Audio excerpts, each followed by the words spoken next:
So I want to show you some examples of how we could use the reciprocal and quotient identities to simplify expressions. And then after that, I'll show you how to prove some trig identities.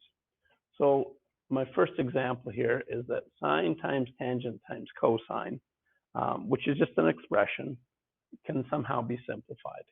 And the very first strategy I always take with these identities and expressions is to rewrite them all in terms of sine and cosine.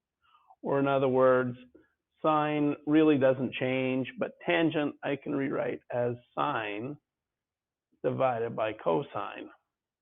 And cosine doesn't really change into anything else, it's just cosine.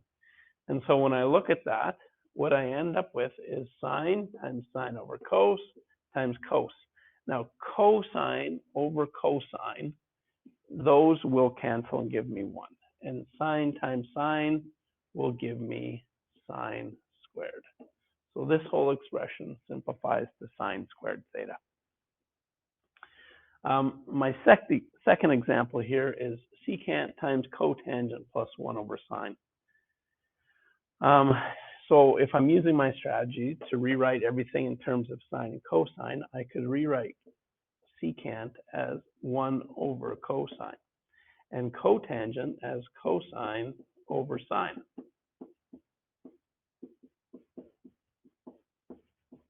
One over sine, because it's already in terms of sine, I'm going to leave it alone to start with. And then again, we have cosine over cosine here. We're just multiplying. When we multiply, we go straight across. But what we end up with is a cosine on top and a cosine at the bottom, and they can cancel each other. So we end up with 1 over sine plus 1 over sine. And we have to kind of remember how we add fractions. If you have 1/2 plus 1/2, you have 2/2. And so if you have 1 over sine plus 1 over sine, you have 2 over sine. It's not 1 over 2 sine. It's 2 over sine. When our denominators are the same, we just add the numerators. So that's how we can simplify that expression. The third example, sine over tangent minus 1 over secant. Sine, I don't really have much I can do with that. But tangent, I can rewrite as sine over cosine. And secant, I can rewrite as 1 over cos.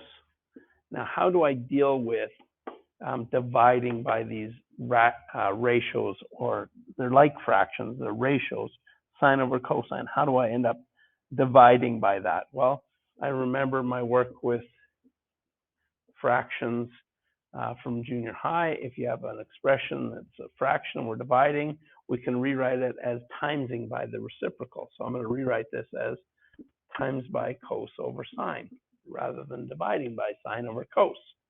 And here, instead of dividing by 1 over cos, I'm going to multiply by cos over 1.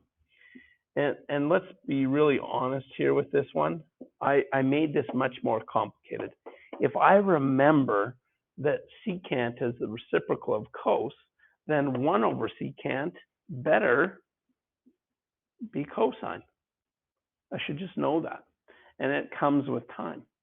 And it works with all of our identities. If I see 1 over sine, technically I could rewrite that as cosecant. So something like going back to this other expression, 2 over sine, I could rewrite that as 2 times cosecant. That's actually the reason why cosecant, secant, cotan were invented, so that we wouldn't have to do division. We could always rewrite it so it's a multiplication statement. Same here. Going back to this expression, I rewrote it. I have sine times cos over sine. The sine over sine cancels, so I get cosine here. Cosine minus cosine, well, that, math doesn't change. That's just 0. Two things that are identical and you subtract, you get 0. So this expression here is a complicated way of writing 0. So there's some examples of simplifying expressions using reciprocal and quotient trig identities. What I want to show you next is how to prove some trig identities using those same reciprocal and quotient identities. So the first one that I have planned is 1 plus cosecant x apparently is going to equal sine x plus 1 over sine x. All right.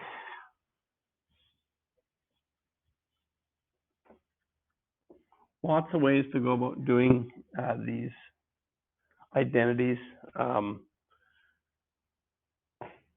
and proving them. I have some common strategies. I shared with you the first one. Changing everything in terms of sine and cosine is my very first strategy that I always try. As we learn some more about some other identity formulas, you'll get some other strategies. Another strategy that works really well is to get the same denominator on both sides of the equation. So there's lots of ways to go about doing this, but I found if I keep it down to 3 different strategies, I can pretty well prove any trig identity. So in this trig identity I have on this side, I have denominator the sine. On this side, I don't have a denominator. So what I'm going to do is I'm going to leave this side alone, and I'm going to rewrite this side as sine over sine times 1 plus cosecant. Now, can I times top and bottom of that expression by sine? Well, yeah, I can, because sine over sine is equal to 1.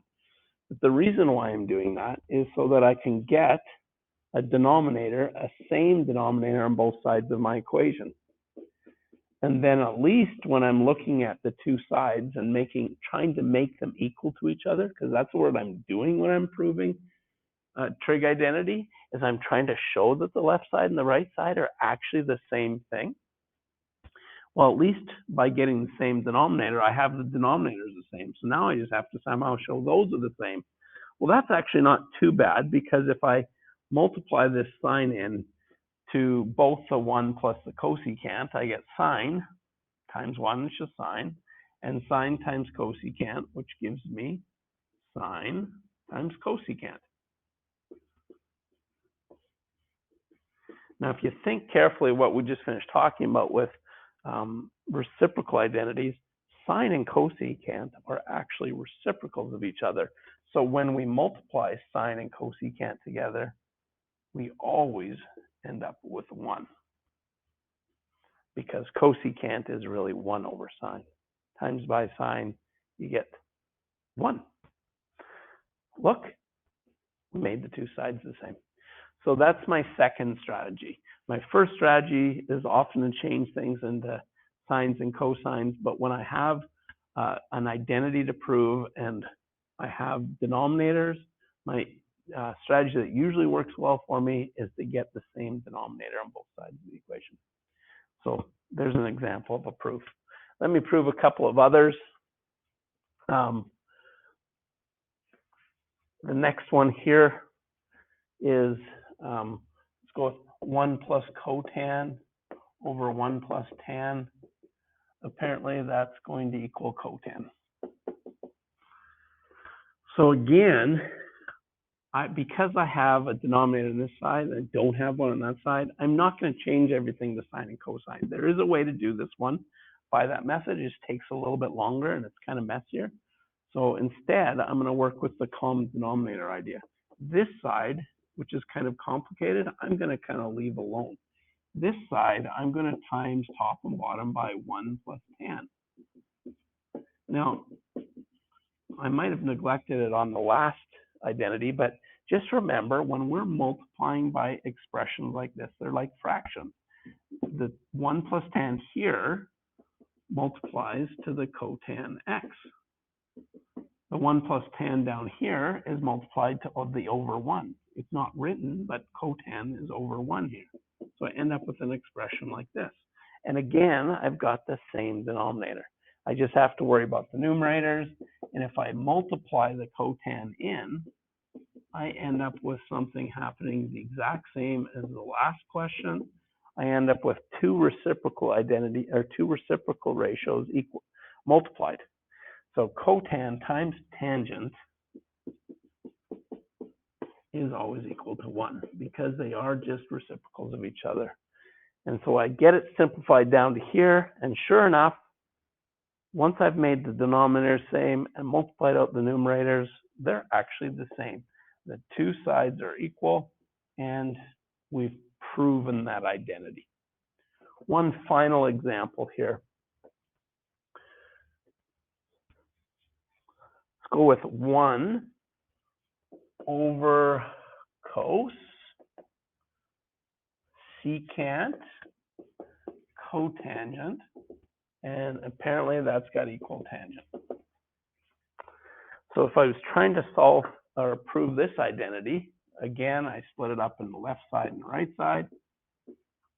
This time, I'm actually not going to try to get the same denominator. This is kind of an ugly denominator. It's all multiplied. There's no adding, subtracting here.